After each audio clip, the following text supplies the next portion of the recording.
Napoleon Hill once wrote that there's a side of a stream in life that carries you on to wealth, and a side of stream that will carry you on to poverty. And both require no effort, it just carries you along. And I think it's a really good metaphor. What he's trying to say is that in life, there are natural laws. There are laws that govern the way things work, like gravity.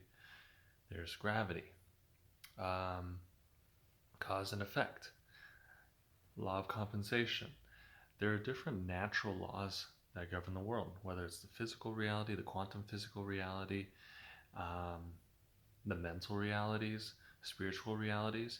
And when you're able to align with the right understanding of these natural laws, first you understand them, and then you align your thought habits so that your action habits automatically align. Then you will automatically flow towards wealth and prosperity. And it's similar to, I know Bob Proctor made this comparison where he compares sinning to death. And what he said was when he was a kid, they told him if you sin, the price is death. But they weren't clear on exactly what death meant. Death meant decay, whereas life means growth. You will continue to grow as long as you are aligned with the laws of nature.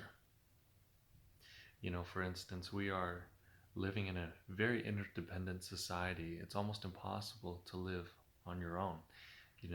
Someone imported the coffee you drink in the morning.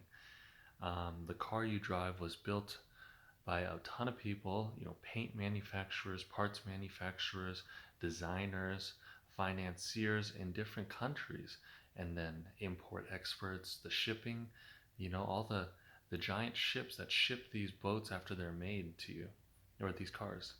We live in an interdependent society, and those who add to that prosperity prosper in return. That is the law. By consciously knowing this, you've made a first step.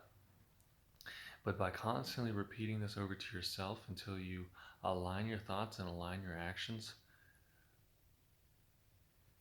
when you're able to do that, then you've put yourself on the side of the stream that flows to prosperity and wealth. Good luck.